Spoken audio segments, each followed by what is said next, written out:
Sai fora, seu idiota. A gente não precisa de lixo sem educação sujando essa família. Foi isso que meu pai gritou, com as veias saltando no pescoço e a voz tremendo, enquanto apontava para a porta como se eu fosse uma coisa nojenta. Minha mãe estava atrás dele, de braços cruzados, concordando com a cabeça. Sem pensar duas vezes, sem mostrar nenhum arrependimento. Meu nome é Camille, e se você tá me ouvindo agora, fica comigo. Alguma vez sua própria família já destruiu seus sonhos? Só para depois vir te pedir ajuda quando você já conseguiu vencer na vida? Era para ser só um jantar simples, uma visita rápida só para dar um oi. Mas virou um ataque. Eu estava sentada na mesa, ainda de jeans e sandália, tentando explicar no que eu estava trabalhando. Coisas de tecnologia, imóveis, investimentos em startups. Mas eles nem ligavam. Você nunca terminou a faculdade, meu pai falou. Você ainda trabalha com um laptop em cafés igual um enganador, disse minha mãe. E aí veio a frase que doeu como se fosse ácido. Você só finge que é bem-sucedida. Logo logo vai voltar pra cá, humilhada, como sempre. Olhei para os rostos deles, cheios de desprezo. Já ajudei a reformar a sala da casa com minhas próprias mãos. E ali, naquele momento, não senti raiva. Só clareza. Me levantei, arrumei minha cadeira, peguei minha bolsa e minhas chaves. E disse só uma palavra. Ok. Eles riram enquanto eu saía. Mas o que eles não sabiam era que a enganadora de café tinha acabado de fechar um contrato de 7,8 milhões de dólares.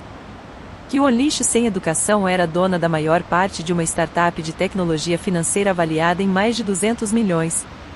Eu não saí envergonhada. Eu fui em silêncio para minha casa na praia, na Flórida. Lá, o barulho do mar me entende melhor do que minha família alguma vez entendeu. 3 semanas depois, eles ligaram. Não foi para pedir desculpa. Foi porque o banco travou as contas deles, a casa estava quase sendo tomada, e o plano de aposentadoria virou golpe. De repente, o lixo que eles jogaram fora parecia ser a única salvação. Mas eu não abro a porta só porque alguém bate. Ainda mais quando, da última vez, me chutaram para fora como se eu fosse nada. A primeira ligação perdida veio numa quinta-feira. Número bloqueado, foi direto pro correio de voz.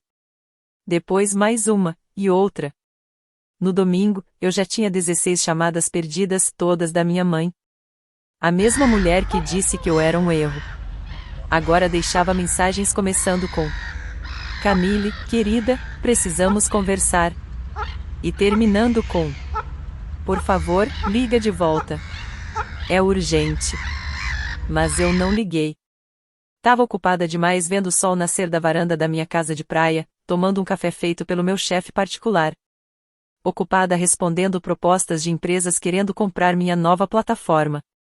Engraçado como a vida fica tranquila quando a gente se afasta de quem só torcia por você quando você era pequena. Mas aí eles apareceram. Sem avisar. Eu tava voltando da yoga quando a segurança do prédio ligou. Senhora, tem um casal de mais idade aqui embaixo. Dizem que são seus pais. Parei por um segundo e sorri. Diz pra eles que eu não tô disponível. E lembra que o prédio não aceita visitas sem autorização. 10 minutos depois, vi as imagens das câmeras. Meu pai andava de um lado pro outro. Minha mãe chorava, mas aquelas lágrimas não eram sinceras. Eles olhavam em volta como se finalmente tivessem percebido o quanto me jogaram pra longe. Eles não reconheciam o mundo que eu construí. Porque nunca acreditaram que eu conseguiria construir nada. Quando larguei a faculdade, fizeram uma reunião de família sem mim. Disseram que eu estava desperdiçando minha vida. Contaram pra todo mundo que eu estava num site falso, vivendo de resto. Mas na verdade, eu estava criando um algoritmo financeiro que hoje move uma das cooperativas de crédito que mais cresce no sudeste dos Estados Unidos. Minha equipe me chama de a bilionária quieta de tênis. Eu só gosto de viver com liberdade. Livre das expectativas dos outros. Livre de vergonha. Livre de ter que implorar pra gente que nunca me valorizou começar a me respeitar do nada. Mais tarde naquela noite, meu pai mandou uma última mensagem. Estamos com dificuldades. Precisamos da sua ajuda. Só um empréstimo pequeno, até as coisas melhorarem. Li uma vez. Depois li de novo. E respondi com só 3 palavras. Achei que era lixo. Enviei. Li de novo. Nenhuma resposta. Porque quando alguém te joga fora como se você não prestasse, não pode aparecer 3 semanas depois, batendo na porta da sua mansão, pedindo ouro emprestado. O silêncio depois da minha mensagem durou 3 dias. Sem mensagem.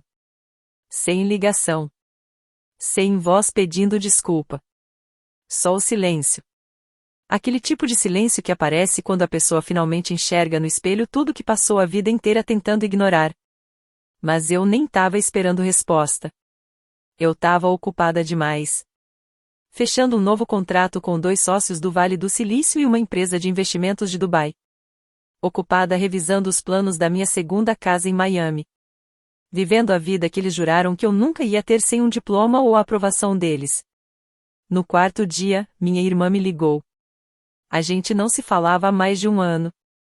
Desde aquele jantar de ação de graças onde ela riu de mim por correr atrás de dinheiro na internet, assegurando uma taça de vinho que eu paguei. Camille, ela disse, com uma voz bem mais suave do que eu lembrava. Eles não estão bem.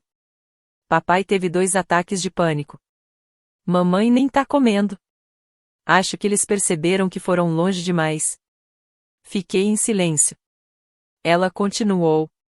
Olha, não tô pedindo pra você esquecer tudo. Só ajuda eles a se manterem de pé. Eles estão com medo. Então eu falei. Você lembra o que a mamãe me chamou? O que o papai gritou na minha cara? Ela ficou quieta por alguns segundos. Depois sussurrou. Lembro.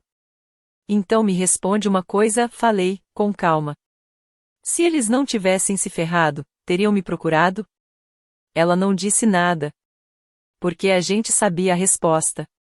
Eles não estavam com saudade de mim. Estavam com saudade da ideia de mim. Daquela que nunca dizia não. Que pagava as contas sem reclamar. Que aparecia com flores mesmo depois de ouvir que a não era digna. Mas aquela garota se foi. Agora existe uma mulher que usa a paz como coroa. Que não explica o próprio sucesso para quem nem sabe o que é respeito. Mais tarde naquela noite, escrevi um e-mail. Profissional. Claro. Direto. Sinto muito pela situação de vocês. De verdade. Mas essa é a vida que vocês disseram que eu não merecia. A mesma que vocês zombaram quando eu estava construindo. Não vou bancar o conforto de quem escolheu ser cruel quando podia ter sido gentil. Desejo que vocês melhorem. Mas de longe. Camille. Não chorei. Não tremi. Só cliquei em enviar. Porque nem sempre a gente precisa de desculpas para encerrar um ciclo. Às vezes, o encerramento vem da escolha de não voltar. Mesmo que a porta esteja aberta. No fim de semana seguinte, a mídia descobriu. Não o drama. O império. Saiu uma matéria numa revista famosa de negócios. De universitária desistente à rainha das fintechs, Camille Rua constrói uma fortuna de 45 milhões de dólares do zero. Tinha uma foto. Eu na varanda da minha casa de praia, descalça, com um vento no cabelo, segurando uma caneca que dizia, autofinanciada. A história se espalhou rápido. Em poucas horas, ex-colegas da escola mandando mensagem. Antigos chefes. Até 2 ex-namorados que sempre diziam que acreditavam em mim, de repente queriam marcar um café. E sim, meus pais viram tudo. Eu sei porque minha irmã tirou print da conversa no grupo da família. A mamãe escreveu. Ela tá envergonhando a gente em público. Não precisava disso. E o papai respondeu. Ela só quer atenção. Sempre foi uma artista. Tá aí. Mesmo depois de tudo. Depois de toda a crueldade. Depois de ver o mundo aplaudir a filha deles. Eles ainda me descartaram. Não conseguiram dizer uma única palavra de orgulho. Mas quer saber? Eu não precisava mais disso. Porque eu não buscava mais validação no mundo. Eu mesma me validava. Naquele domingo à noite, fiz uma pequena comemoração. Só 10 pessoas. Investidores que acreditaram em mim quando outros riram. Amigos que ficaram quando a família fechou a porta na minha cara. A gente brindou. Brindou por ter construído algo de verdade. Por ter crescido mais do que o espaço que disseram que era o nosso limite. Por ter vencido a culpa que tanta filha sente quando consegue ter sucesso sem a aprovação da família. E quando o sol se pôs, alguém me perguntou: Camille, você perdoaria eles? Fiz uma pausa. Não porque eu não sabia a resposta, mas porque ela merecia ser dita com calma. Eu já perdoei, falei. Mas perdoar não quer dizer deixar entrar de novo. Todo mundo na mesa concordou. Eles entenderam. O perdão é meu. Mas deixar voltar, não. Mais tarde naquela noite, chegou uma mensagem nova. Número bloqueado. Sem nome. Só dizia: Vimos a matéria. Podemos te visitar? Eu não respondi. Porque eles não queriam me ver. Eles queriam estar do lado do meu sucesso, aquele mesmo em que nunca acreditaram. E eu não tinha espaço nessa mesa pra gente que riu enquanto eu construía tudo isso. Na segunda de manhã, meu advogado me ligou. Camille, o consultor financeiro dos seus pais entrou em contato. Perguntou se você considera fazer um empréstimo para ajudar a pagar o imposto da casa. Parece que estão 6 meses atrasados. Fiquei em silêncio por uns segundos. Depois respondi, bem tranquila. Manda meus preços. Só atendo empresas. Ele deu risada no começo, achando que eu tava brincando. Mas logo viu que era sério. E aí o tom dele mudou. Entendido. Porque aquilo não era mais um assunto de família. Era negócio. E eles mesmos me ensinaram isso do jeito mais difícil. Quando não te tratam como filha, você não precisa oferecer amor como filha. Eu não estava sendo fria. Eu estava sendo clara. Com a mesma clareza que eles usaram quando me chamaram de lixo sem educação. Com a mesma clareza que meu pai teve quando apontou para a porta e gritou: Sai da minha casa. Agora a porta estava trancada. O capacho tinha sumido. E a entrada era protegida pelo valor que eles nunca enxergaram em mim. Naquela semana, eles tentaram outro caminho. Minha tia me mandou mensagem. Camille, minha querida, eu sei que eles foram duros. Mas são de outra geração. Eles não fizeram por mal. Mas fizeram. Cada palavra. Cada ofensa. Cada olhar torto quando eu disse que não ia voltar para a faculdade. Cada vez que reviravam os olhos quando eu falava que estava aprendendo a programar. Lembro de uma vez que meu pai falou para a vizinha que eu só mexia com essas coisas da internet. Disse que eu devia ser só uma recepcionista com nome chique. Pois é, aquela recepcionista agora é dona de 2 empresas, tem 12 imóveis para alugar e 4 marcas no meu nome. E o lixo que eles jogaram fora, agora tem lixeiras que valem mais que a casa deles. Mesmo assim, falei educadamente para minha tia. Eu perdoei eles. Mas não sou responsável por eles. Esse era o meu limite. Porque gente como eles acha que amor é igual a ter acesso. Acham que, só por serem família, eu sou obrigada a ajudar, mesmo depois de não terem me dado nenhum apoio. Mas o meu apoio não é de graça. É merecido. E eles nunca fizeram por merecer. Em vez disso, eu fiz o pagamento de uma segunda casa de praia, lá em Destin. Toda mobiliada. Vista pro mar. Paga à vista. Enquanto eles se agarravam ao orgulho, eu investia na paz. E a paz? A paz nunca te chama de vagabunda. Nunca te expulsa. A paz só te recebe se você lembrar quem precisou se tornar para poder bancá-la. Na sexta-feira, o desespero virou drama. Chegou uma carta escrita à mão, num envelope acolchoado, sem remetente. Mas eu conhecia aquela letra na hora. Era da minha mãe, letra redonda, caprichada, sempre 2 tamanhos maiores que o normal. A carta começava: Camille, cometemos erros. Só queríamos o melhor para você. E logo virava um campo minado emocional. A gente tava com medo. Não entendia suas escolhas.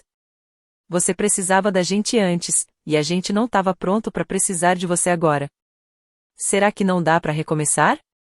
Nada de pedir desculpas pelas palavras pesadas. Nada de assumir os danos. Só nostalgia barata e uma culpa escondida entre as linhas.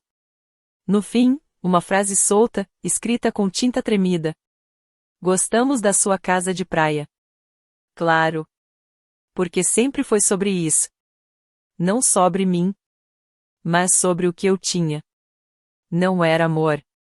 Era querer estar perto de uma vida que eles achavam impossível para mim. Dobrei a carta uma vez. Depois outra. E joguei direto no triturador. Porque eles não entendem uma coisa. Você não pode jogar alguém fora. E depois querer um tour pelo palácio que essa pessoa construiu com os pedaços da sua rejeição. Eles tinham uma filha brilhante. Fiel. Forte em silêncio. E jogaram ela no lixo porque ela não cabia na ideia deles de sucesso.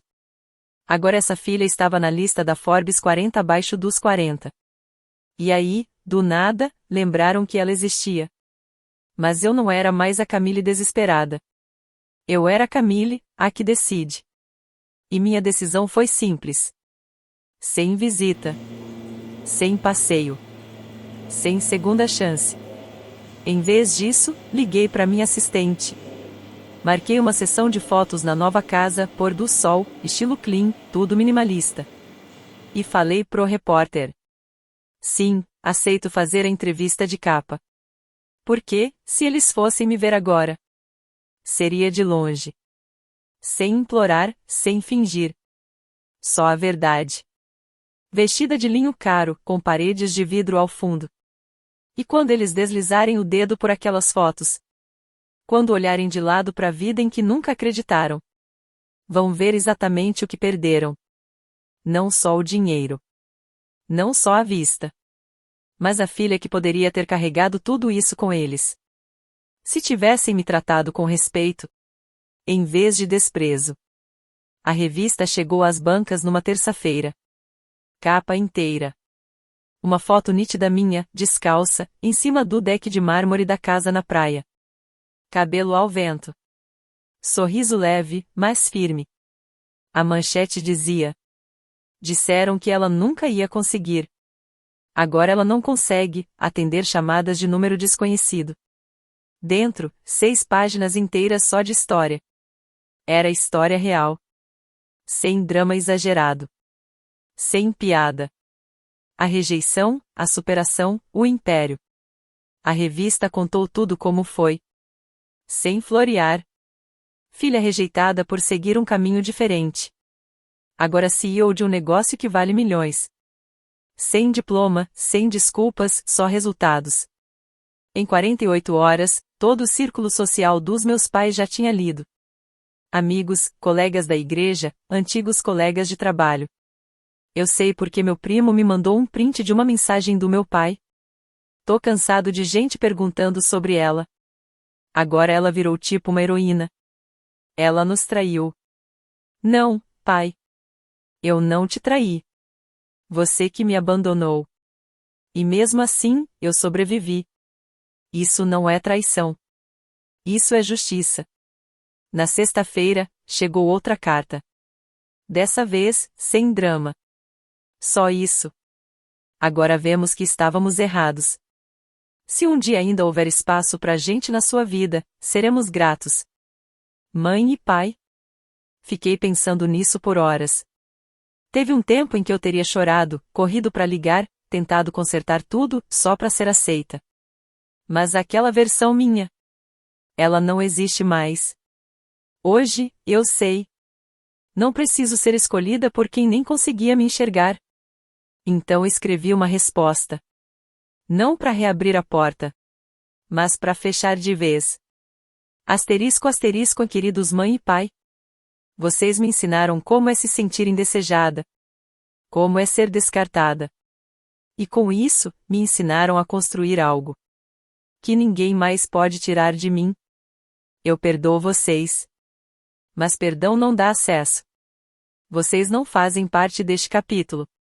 Porque rasgaram as páginas onde poderiam estar. Desejo que vocês se curem. De verdade. Mas de longe. Do lugar onde vocês mesmos se colocaram. Camille. Asterisco asterisco. Sem assinatura. Sem carinho forçado. Só um fim claro. Merecido. Definitivo. Porque tem família que a gente nasce dentro. E tem a família que a gente escolhe. Gente que torce por você. Que vibra quando você se levanta. Mesmo se não puderem subir junto com você. Já se passaram 6 meses. 6 meses desde que me chamaram de lixo. 6 meses desde que saí daquela casa com só uma bolsa, um ok calmo e uma coragem que eles achavam que eu não tinha. E nesses 6 meses, abri 2 novas empresas. Investi em 5 startups de mulheres. Criei um fundo de bolsas de estudo para meninas como eu, inteligentes, esquecidas, sem lugar na mesa. Na maioria dos dias, acordo ouvindo o som do mar. Com paz. Com espaço. Com tudo que eles tentaram tirar de mim. As cartas pararam. As mensagens de voz também. Só ficou o silêncio. Mas esse silêncio não machuca mais. Ele canta. Canta porque eu parei de correr atrás de um amor que sempre foi condicional. Condicional à obediência. Condicional ao silêncio. Condicional a eu nunca crescer mais do que o que eles tinham sonhado para mim. Mas eu cresci. Eu reescrevi minha história. E hoje, não preciso mais de um lugar na mesa deles. Eu construí meu próprio salão. Com pé direito alto, janelas enormes. E espaço só para quem me viu antes do brilho. Às vezes me perguntam: você se arrepende de ter cortado contato com eles? Você se sentiu sozinha? E eu respondo: solidão é viver numa casa onde sua voz não tem valor. Paz é acordar numa casa que você construiu com suas próprias mãos. Onde cada canto te lembra. Você conseguiu. Então não. Eu não me arrependo de ter ido embora. Eles me expulsaram achando que estavam me quebrando. Mas estavam me libertando. E se um dia passarem em frente à minha casa? Esse palácio de paz, luz e legado. Vão perceber. A filha que um dia chamaram de fracasso. Foi quem construiu tudo o que eles mais precisavam. E tudo o que eles nunca mais vão ter.